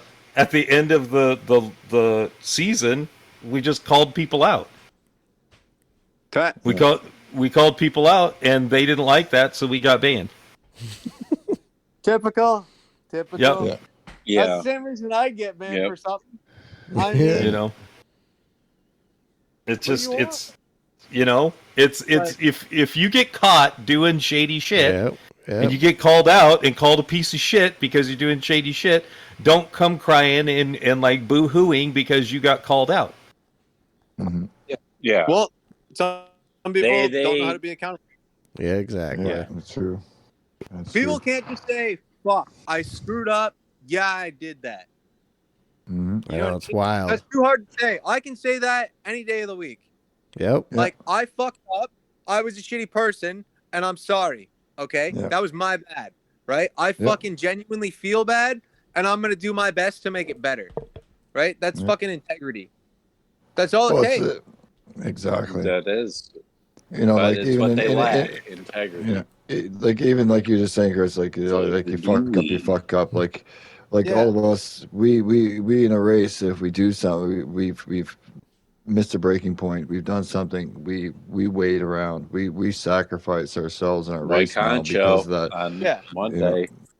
I just You mean know, like, like, yeah. as far as leadership goes, and as Oh, far yeah. as like when you're an organizer of something, you have to have that certain level of integrity and ownership. And you know what I mean? You do. Be a leader and an organizer that way. And you know what I mean? Just stay out of the bullshit. No, but when you have a leader They're that from a different that country. and you're from a different country and you have decided you don't like these people, which basically yeah. what happened right off the bat. We were right off the our crew not time. liked right off the bat. So, and it is what it is. People don't have to like us. No. But be fair. They don't have and be fair. Run your league. Yeah. Be fair. You know, it's funny because I was in another league and everybody was excited to have us in, number one. And number two, everybody was respectful, and we did the best we could in that league. I love being in league races because you can rely on the person next to you to not smash you off track, for the most part. You know, but then you have people that really complain a lot when you do an amazing pass through the bus stop at Watkins Glen and they overreact and lose it off track and then bitch and complain and send out YouTube videos and post things on their Instagram too. No, it's not a place that you usually pass, but if you slow down and lose a little bit, I'm going to pass you even through that area. And don't be a bitch because it happened. Yeah. You know. It'll take a lot of people to like that. You know, that's just the way it is. You came in with a little bit too much heat. You had to slow down way too much. I took the corner correctly, and I passed you, and I surprised you because I passed you. I hit the apex. I'm just going to say that. I hit the apexes. You were 8 miles away from the apexes and crashed yourself. You know? Yeah. But you're going to bitch about it and complain to the stewards about it and shit like that. Yeah. I hope you're listening right now because you know who you are. It's just, you know, it's just amazing shit like that. I race as dirty as you want me to. You know what I mean?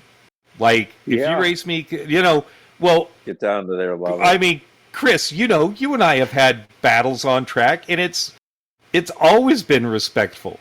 You don't do stupid shit, or you place your car in really good positions to where we can go side by side through the Fuji, you know, S's up the hill to the last turn.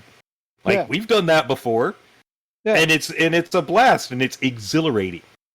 That's what and then you get past me and shoot off into the distance, and I'm just like, keep up with him as long as you can. Keep up with him as long as you can. But watch his line. Try to get in there. That's just like part of patience, though. It's like a lot of people don't have patience as far as passing, And they don't realize, like, you can run too wide with somebody around the entire track and just chill and be patient. Right. And, like, if that's the way it goes, that's the way it goes. But, like, you leave each other space and you drive your line and you make sure that you give them space. And it's like, it takes a certain level of understanding of, like, mathematics and arcs and racing lines, and, like, you have to understand where your line has to be. You also have to understand where guy on the outside needs room for his apex, right? Yeah. So you can also read, like, I have a really good ability of reading where a car is going to go before it's even there. And I just know where to go in response to that. So I know you're going to understeer before you understeer. I know you've braked late the second you touch your brake. Too late. Yeah. Right? I'm already setting up where I'm going to go, and I'm going to pass you.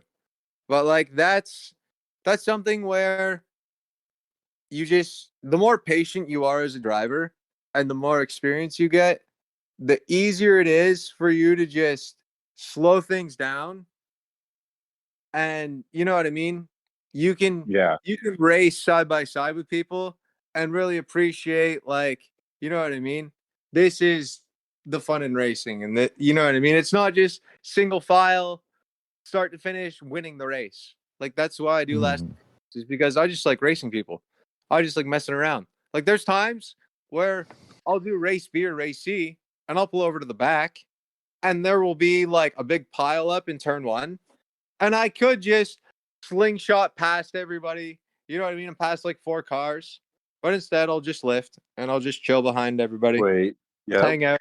You know what I mean? And just take my time and, you know, make moves when they're there. And when stuff happens, you know what I mean? Try to get out of the way.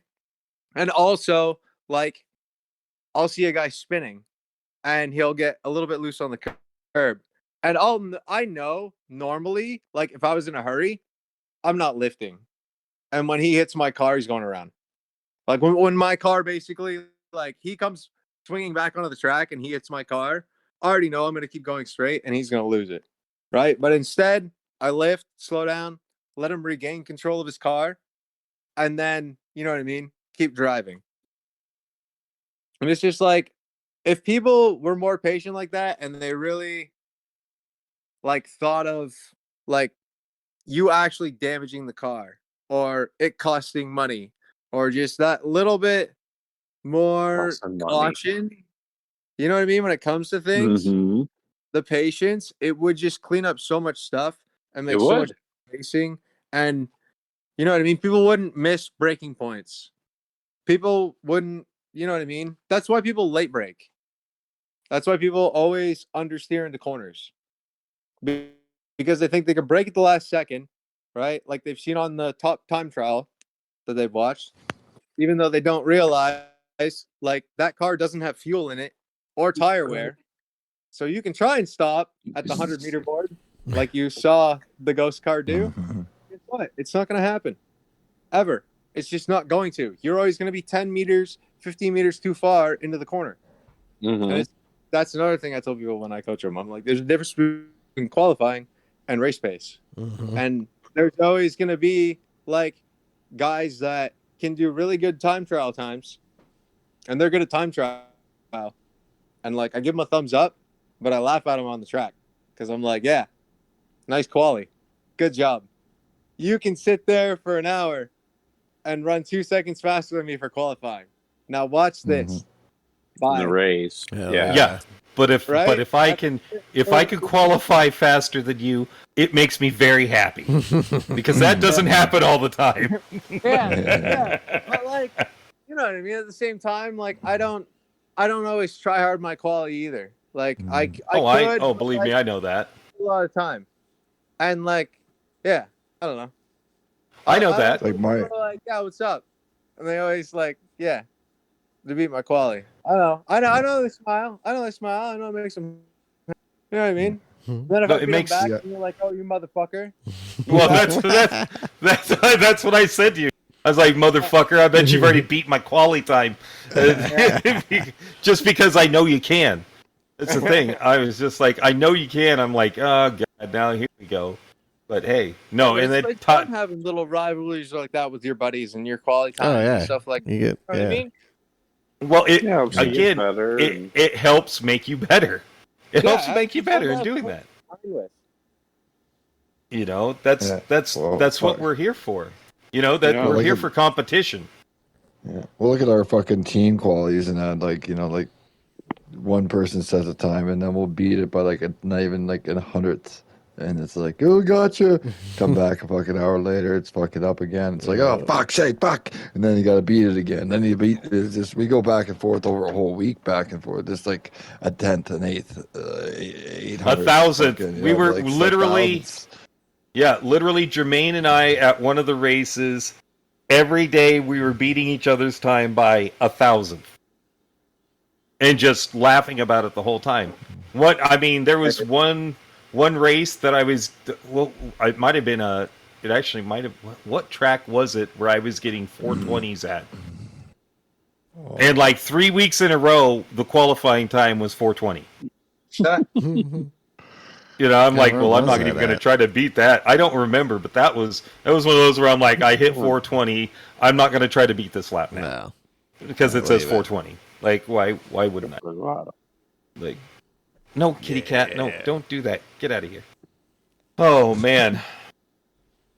So, Chris, who do you follow on YouTube? Like, who do you like to watch on YouTube that plays GT7? Or on Twitch, whatever. I don't know. I just watch like WRX, Monty, a little bit Cyrus. Okay. Like, I'm trying to think. Like Chad, I don't know. Adam Carnage. Like, there's a lot of people on Twitch and YouTube that I just like stop by. Okay. What they're doing. Yeah. All right. Like hang out. Stevie Wonder. Cool. Like basically like every streamer that I know. Stevie Wonder? Yeah, Stevie Wonder GT. He's from France, I think, right? He used to be a truck driver. Oh, and the amazing thing is he's blind. Yeah, that's the most amazing thing. Drove trucks and races cars. Plays dance music really loud. Yeah, Stevie, I don't know. Stevie really inspired me in a way. Because cool. Like to have like your eyesight kind of like taken from you, you know what I mean? And have a problem, like I can imagine what that would be like for me and trying to drive on this game and like trying to do what I do. And you know what I mean? When I really thought about that, it just kind of like, you know what I mean? Kind of like broke my heart. And I'm like, yeah, this guy tries so hard to drive and he's still, you know what I mean? Like I've even tried to teach him shit about the car and like tried to coach him too. Just different stuff. And like, so how do you... Like he's got the A+, bro. This motherfucker's got the A+. Dang. That's crazy. Yeah. So how do you teach somebody that has diminished eyesight? Like how do you do that? You teach him how to feel the car. He's not using his eyes. He's feeling the car. That's crazy. And he just has to memorize all the sort of the track layouts and the corners. Like he can still see, but there's like certain spots that he can't see. Like when he goes to look at certain spots, like there's just like a void base. Mm-hmm. But wow, like that's crazy. That's crazy cool. Feel. A lot of the car's about feel. When the car does this, you do this. When the car does that, you do that. Like there's always an equilibrium to everything. For every reaction, there's an equal and opposite reaction. That's how I swing the car back and forth down a straightaway, like for 200 meters. Keep balancing that back and forth and swinging back and forth, and you just maintain it. Yeah, and you do that without even like having a handbrake or anything. Most people, you just fucking throw it into a slide and Yeah, it's all slide that thing all over. Yeah. That's what I learned how to do from rally. That's why I think they need a rally world tour. Because, like, yeah. You would definitely be top rally fucking driver there for sure. Yeah. That's why I want it. And it give me a That's what I want. Yeah. I'd be like, this. yes. Put me on that screen. Why? Because I'm going to do a 360 off this jump. Woo! Watch this. Yep. I already know. Oh, yeah. So then Rally, is that your favorite group to race? Yeah. Yeah. I love rally. It's just there's not enough people that like the rally. Mm-hmm. The community's way too small as far as the rally. I love and it. I've tried, but it's still hard to get people to do it. Yeah. It's so much fun. Like when they had the rally race in the world tour, that was a blast. Yeah, that was. That was just so much fun. You know. It was. Yeah. And that talk about needing car control. You gotta know what that car is doing and what the weight transfer is going to be, or you're fucked. Yeah. Yep. Yeah.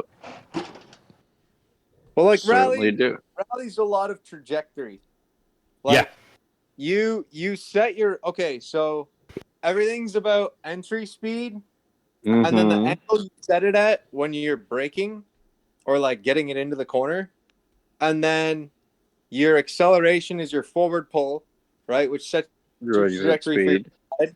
And then you have to, like, basically the car hits a certain point where it's going to understeer. So, like, I run a 50-50 setup, and that gives me a little bit of understeer to the car so that when I'm sideways, it wants to straighten out faster rather than, like, a 40-60 where the rear wants to step out more and stay there. So I have to kind of like force it in a little bit more, but then I get more forward pull. And you can put angles on it. But like, yeah, snap back and forth and just maintaining the momentum. So like you slide around one corner, set up the entry to the next corner so that you can maintain speed to slide into that one and then straighten out fast so you can carry speed into the next left. And it's just, that's where you just like get into like a flow. And you just start like sliding gradually through the corner. And you just like try to maintain that gradual slide. And then when you go off jumps, you want to like square yourself up to where the car is going to jump off kind of like level and lift a little bit. And then when you land, you want to make sure that the car is staying steady. And pointed straight. You don't want to turn hard before you land. Like what a lot of people do is they'll go off a jump and they'll try to like lightly turn their wheel a little bit. And what that does is it offsets the car slightly. So when you go through the air, it gradually tilts just a couple fucking degrees. And then when you land, the other, like one side will hit the ground first and then it'll kick down. And then it just veers into the fucking wall. And people are like, why did that happen? The jump physics are broken. And it's like, no, you got to drive these things like you're actually like flying through the air and hitting the fucking ground. Yeah. Because if you turn the wheel hard and you hit the ground, you can slide the car into the corner. Like just, yeah. And you just set everything up. Like you can get to the point where going around Fisherman's Ranch, you don't have to lift the entire way. Basically, you smash on the brakes, flick the car to the corner, and just floor it. Like there's like halfway through the track, the back section. You go like over the like thread the needle jump, and I call it because like there's this tree right through the needle that you can look at and point your car at. And you'll just zip right in between the walls. And just like land on there. Oh, I know which one you're talking about. Mm-hmm. Yep. It's like a big high bank where you're coming in sixth gear, just like flat out, just like nee. And you just flick the car in sixth gear, like 90 degrees sideways, and just downshift and just punch it. And it's like when the revs drop, just grab another fucking gear. And so you get to like fourth, third, it'll start to pull forward and just shift up and it'll just pull. Like using the banking and shit like that, and dirt, like sliding the car, that's where it gets like, I don't know, really fun. Sounds like we almost need to be doing some rally racing soon. Right. Yeah, it sounds like we need to be doing some rally racing for sure. Yeah, for sure. For it. Oh, throw some lobbies together. It's fun. Yeah. I've actually taught a lot of people how to do 360s over the jump too, and it's that would pretty be awesome. Yeah, like that's like one thing in I love VR, right? Is, like, learn how to do a 360 over a jump in a rally car. Just let me teach you, please. It's fun. That'd be fun. Just to try to get people addicted to fucking rally. Like that's how bad it is, bro. Damn. Yeah, I love the stages that you know that they're that like in when you're doing your licensing. It's such a blast doing the rally racing. You know, just in general, it's a lot of fun. Throwing your car around like that is just a ton of fun. It is. I enjoy it. Good. Yeah, times. it's nice to like mess around, and that's why I do like drifting in my R34 too. Like I have a Chem Block style R34 Skyline that I drift around, just like random tracks, like Yamagi with Miyabi reverse. Oh, nice. Okay. I tuned the suspension. Like the first time I made the car was when I first got a wheel when I got Gran Turismo 5, and I used to drift it on a Tuscana custom track, just on like sports hard tires. Okay. And that was with G27 with the clutch and everything back when the clutch used to work. So I'd flick. So I'd come in. I learned how to. That's where I first learned how to whip a car back and forth down a straightaway with a wheel. Was in that car on GT5. Okay. And then I first learned how to do that stuff, or like tried it on Forza 3, like Forza Motorsport 3, like when I had 360. Ooh. And I made a Fujimi Kaido video, right, with controller. And then when I got GT5, I had this fucking obsession with replicating that and learning how to do it on a wheel on Gran Turismo. So that's where I got for it, right? Well, yeah. And then, so you basically just like shift down into the third, whip the car into the corner. And if the car was pulling backwards too much, you just mash on the clutch. Like, just fucking boot it. And it would just kick and pull forward. And you could do that, like, mid-corner, right?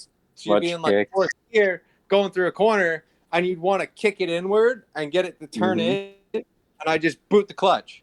I just fucking and just counter steer, right? And counter steer. And I made it wide enough so you could just slide around the whole track, all the way around it. And like that was the most fun I ever had on this game. And it's like I wish I could get that back. Like, yeah. But now I do it on like GT7 with the first Skyline I made, where I just tune the suspension, differentials, and then it's even got a stock transmission, and I just use the paddle shifter. It's just like third gear, fourth gear, drop down. Yeah, it just drifts. Great.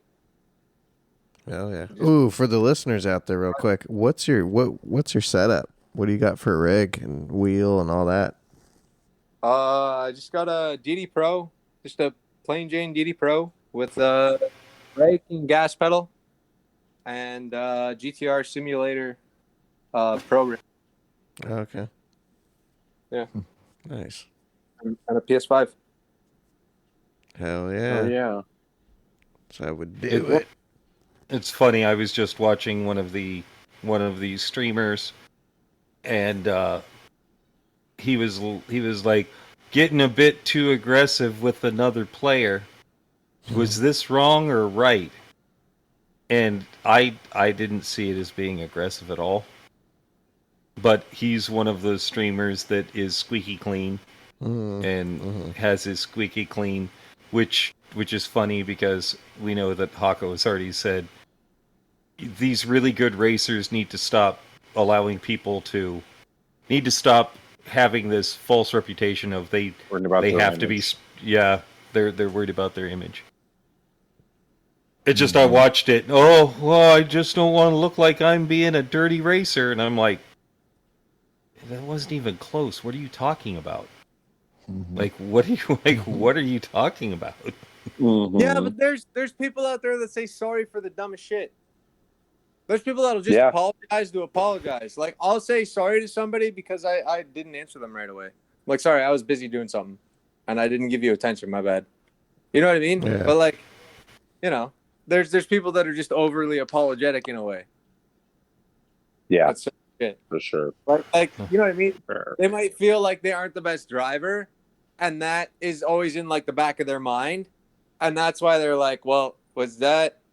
Did I? Because of me, yeah. Well, this person is somebody that everybody knows. I'm not gonna call him out, but it's somebody that everybody knows, and I'm just like, that's just stupid saying that. No. Like, there's no reason to say that. There's no reason to apologize for something that was absolutely nothing. Like, literally was absolutely nothing. Oh man, should I have done that? You've done what? You literally did nothing. Like, you forced the guy. You were on the inside of the corner. You guys had been sharing like some S's, and you stayed inside, and he missed the corner. There was nothing aggressive. Like, oh boy, they're just people. Yeah, it's people that I just want to slap in the face. Wake up, boy. Yeah, wake up. That's not, you didn't do anything wrong. Like, etiquette. Yeah. Race knowledge. Yeah. All that shit into them. Oh, well, shit, boys. We're looking at about that time, I think. That time. Yeah. You've done a good one. You've done a good one. Good. Barn burner. Thank you, Chris, for coming on. We appreciate it. Yeah. I think Chris is one of those that can just pop in anytime he wants. Oh, yeah. Yeah, exactly. Love to have you on again. That's for the show. There's no reason to avoid us. I appreciate it. Yeah, and this will, drop in a couple hours? Yep, couple hours. This will drop Monday morning. So, Monday morning. Thanks, everyone, for listening. We appreciate Chris Hawco for coming on. And Jimbo, let's go down the line. Well, first, Chris, let the people know where they can find you, buddy. On YouTube, if you just search Hawco1337, that's my YouTube channel. Twitch.tv/Hawco1337. And my Discord links are available on there. Perfect. And that's about it. Hell yeah. Go look them up, everybody. I guess Twitter, stuff like that. Cool. Yeah, go check them out if you haven't already. Yeah. Definitely worth subscribing to and watching. And don't be afraid of him. Don't be afraid of Chris if you're in a race with him. Because he knows what he's doing. Stuff. Yeah. Ask him questions. Yeah. Hit the academy up. Yep, here's something random before we go. How's your weight gaining going? Are you still doing that? Trying to get bigger? Yeah. Awesome. Yeah, I've been trying to work out, exercise, get in shape, That's good. On that mass. Yeah. Put on that mass. Eat a ton. Eat a ton. Eat all the time. That's what you got to do. Then you can be great, big, and fat like I am. Well, speaking of Jimbo, where can they find you? Oh, that's a good segue too. It's easy. I'm PDX_Jimbo_Racer on the Instagrams and Twitter. You can find me on Instagrams, Twitter, and the YouTubes. And then on PlayStation Network, it is PDX_Jimbo_Racer and the number 2. Hey, Mike, what about yourself? What about me? What are your socials, dickweed? Fucking Canadians. Fuck you. You can find me on the YouTubes at PDX_N_Mixmasker and on the Instagrams as well. What about you, Todd? They can find me on the YouTubes at VOGZ55 and on the PSN network PDX_VOGZ. Sean, where can they find you? They can find me on the YouTubes at PDX Sim, and then search the team up on PDX Sim Team on the YouTubes. And then on the old Instagrams, PDX Sim Racer, and look up PDX Sim Team as well. And we will be on tonight, 8 o'clock PST, going live on the YouTubes. Pacifics. Yeah. For those It's new 10 dailies. Central. For those people who live in the Central Time Zone. And Todd's streaming 11 again, Eastern. everybody. Yeah, I'll be streaming tomorrow. Hells yeah. All right, guys. Well, on that note, thanks everyone for listening, and we will see you next week. Bye-bye. Yes, do it. Bye.